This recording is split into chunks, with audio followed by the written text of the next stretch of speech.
Vernon, your Keller Williams agent. I'm the rainmaker on the I-35 group of Keller Williams Realty. And we have one of our great agents, Joe. I noticed it says Joseph. Am I supposed to be calling you Joseph, not Joe? Either way. Yeah, it's real hard. His wife calls him Joey all the time. And sometimes I start to almost say that. I was like, wait a second. So I don't call him Joey. That's for his wife to call him that. Yeah, so this is Joe, and we're going to do a look at what's going on in the market in the Temple area, aren't we, Joe? Yeah, Temple is an interesting place right now. Yeah, why is that such a dear to your heart? Well, I live over there in Temple there. Yeah, you live in Temple, yeah. And so some people go, oh, you have an office in Killeen and Waco, but you don't have it in Temple. But that's not really true. You live there. I live outside of Moody for some reason, the city Temple looks down on my cattle running around in my front yard for some reason.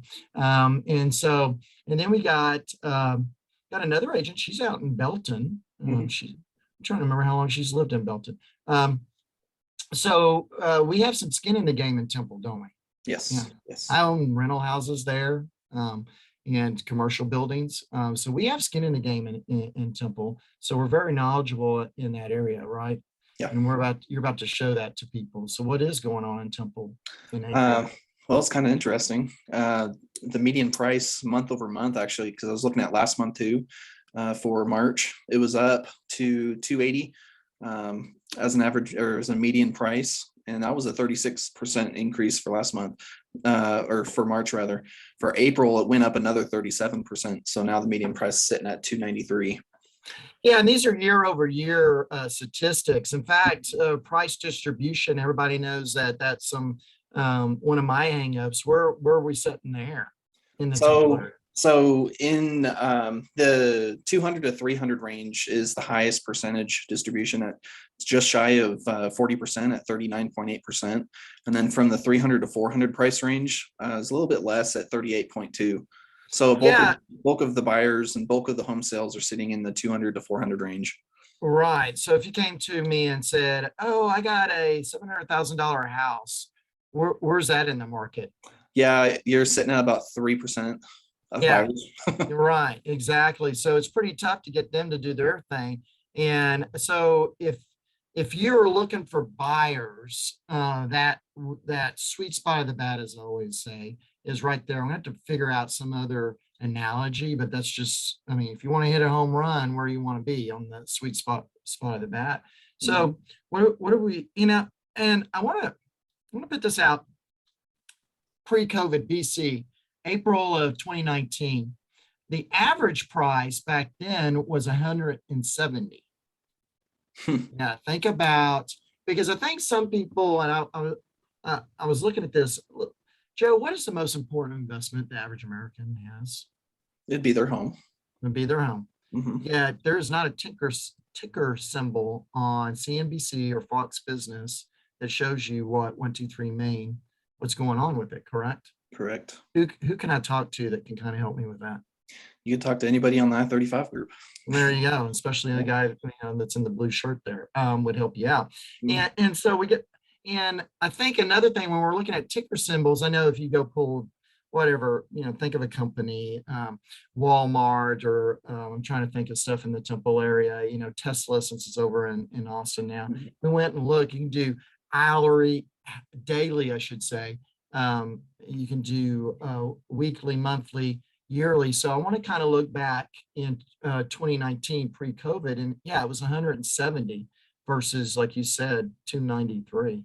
The sweet spot of the bat was in 100 grand to 199 at 65% of the market.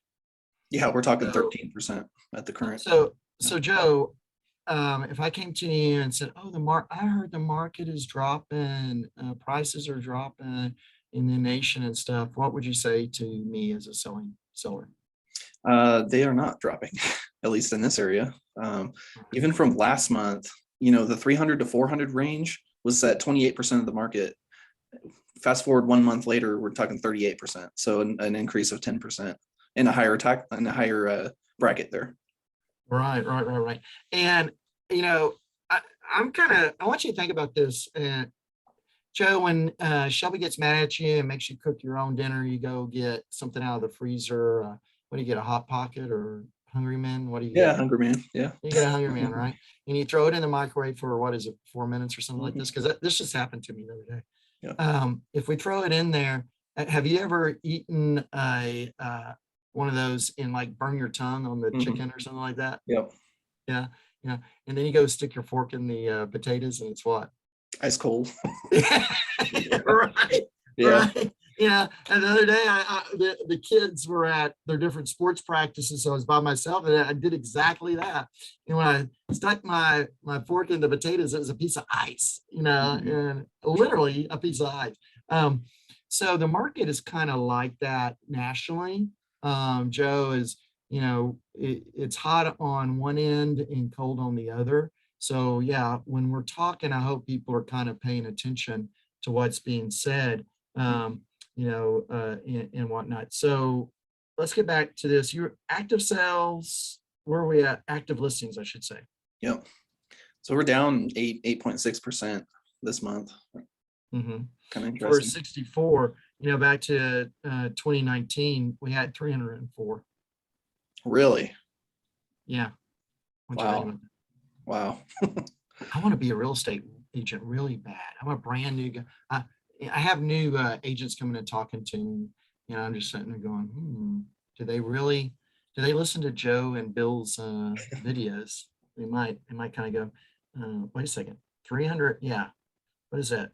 2 years, three, almost, we're working, 2019, 304 versus, yeah, So what's that 64. mean? What's that mean for a buyer agent? I mean, Yeah. a couple of years ago, you could spend an entire day looking at 15 houses. What's that now? If Yeah. you're What going to is be a it? temple, it could be maybe one or two or three. If you're lucky, it's three. Yeah. In your Joe, and I don't want to go running too far because you and I could talk. This is just a whole different discussion. It's funny we're talking about this. What if you, because you help buyers in people list. Mhm. I know you had a listing last week, and so you kind of do both. Where I'm more listing oriented. I probably do 3 or 4 buyers in a year, Mhm. where you do that in a month. And so what do you think about that scenario? What would you do with your buyers? Well, kind of tell them, hey, during our buyer console, I always say, what are your top 5, 6, 7 most important items? They'll list off, open house, square footage, year build, I want something a little newer. The list goes on. And so in a market like this where there's lack of inventory, you might get one or two of those items. Kind of what we were talking about earlier is you kind of have to give up possibly maybe one or two of those items on that list just because there is no house, for sale that hits all the boxes. Exactly. In your that how you're gonna have to give on something, aren't you? Hmm. And be a little flexible. I was listening to a guy talk, and when he said it, of course, it resonated with me. I don't know if it resonated with other people that were listening to this gentleman talk, but he said something to the effect of, "Hey, you know, um, you're not going to get the house you particularly want. You're just going to get the house that you need." And I said, "Oh gosh, I hope a lot of people are listening to him, kind of talk about that." Yeah. So what are closed sales? What's going on there? They're down. So with our active listings are down, our closed sales are also down. 9.5%. There was in Yeah, April, that's almost 100, 10%. yeah, Yeah. 134 closed sales in Temple in April 2022. April 2019, it was 128, 120, excuse me, 129. Hmm. Isn't that interesting? Yeah, yeah. Yeah. So here's what I'm going to kind of put out there to some people. Inventory, particularly, is not that much lower because look at how many sales. What's the difference in the sales in those 2 years? Hmm. Only what? We actually sold more in 2022 than we did in 2019. Yeah, so that's kind of interesting. What I'm kind of interested to hear is the days on market from 2019 compared to today. Well, So what are days on market right now? So days on market is 11 days, days to close 31 for a total of 42. What was that in? Well, wait a second. I mean, let's just, what happened what is that versus just last year? Yeah, 31 days less than April 21. Yeah. So this market moves at like a lightning speed just over 1 year. But now you're at, let me get, I'm making you wait here, right? I'm going to sit here and tap dance some more because it build up in anticipation, which was 102 days. You were on the market for 72 days versus what'd you tell us? 42. 42. Well, yeah, days on the market though were what? Oh, yeah, 11 days on 11 market. days. Yeah. Okay, versus 72. Now, this is what's interesting. Days to close. What are days to close on last month? 31. It was 30 in 19. So it took you longer when you're on the market. And think about that, 72 days. How many months is that? I can't do math. I'm not that smart. That's 2 months and change versus 11 days, less than 2 weeks. And if you're on the I-35 group, how many days is that? Try like 3 or 4 or 5. Yeah. Because we work for a living, got people like you on our team that we match buyers up with. We have other members on the team. They're camera shy for some reason. But yeah, so that's wild. That's some wild statistics right there. So what are months on inventory? So we're at 0.5 months. What? And I mean, half a month? Yeah. Last 2 weeks? year, April 2021, we were at half a month as well. In 2019, it was 2.6 months. Let's just say 3. 3 months of inventory. In other words, if you stop putting anything on the market in 3 months, we would run out of. That is still a great seller's market. What compared to what are we in right now with the market? Yeah, half a month. Yeah. So I mean, it is crazy. It's just killer. So something that you and I have been looking at is expireds. What's going on there? So I looked at April 2021 expireds for the whole month. There was 1. And for expireds in April 2022, there was 4. Dun, dun, dun. Yeah. Okay. To you, well, I got to be careful because you haven't lived through when it was a buyer's market. Okay. Expireds were, daily were in the double digits. You are living through a time when you have 4 all month in the Temple area. How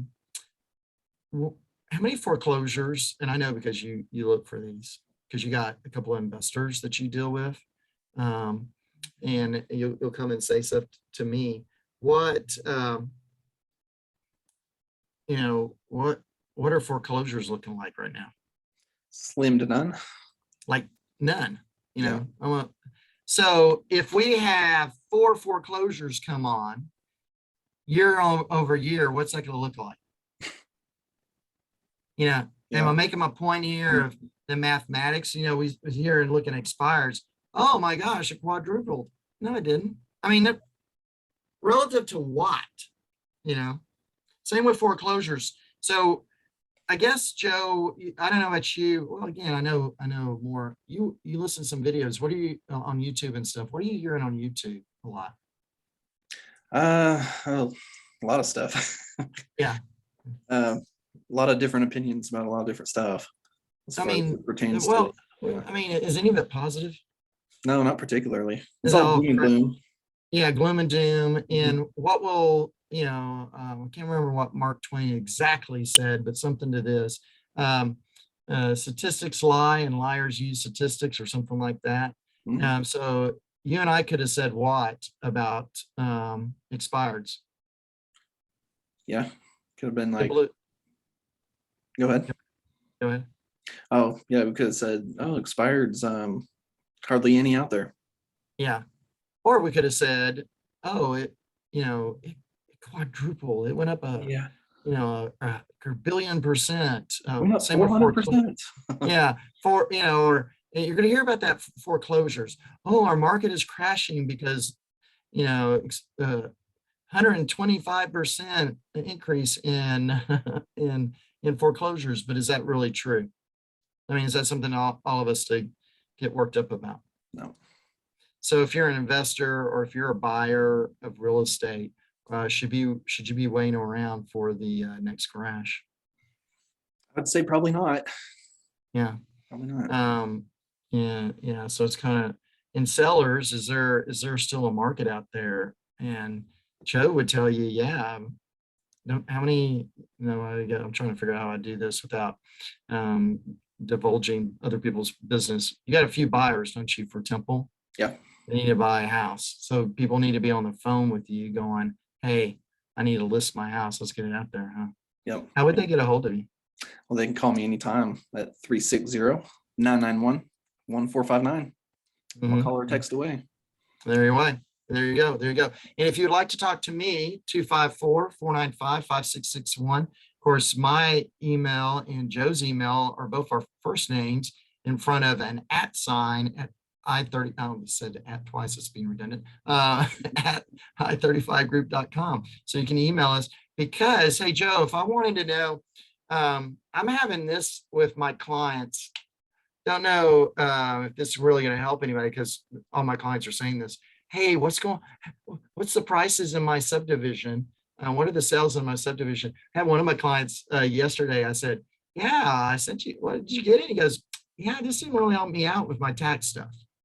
But he also got an epiphany. He goes, man, because I sold his house, I think 2 years ago. Mhm. Was it before COVID? I think right when COVID started, I sold him a house. And I said, well, are you ready to sell your house? And he goes, no, where am I going to move? And so, but if someone wants to know more about their property and stuff like that, who can they reach out to? Yeah, they can reach out to me anytime. Yeah, they'll be happy to Yeah. talk to them about their, Yeah. be very granular and such. Well, Mhm. Joe, appreciate you sharing with what's going on in the Temple market. Yeah, And I appreciate look it. forward to talk to you again soon. Yeah, sounds good to me. Appreciate it.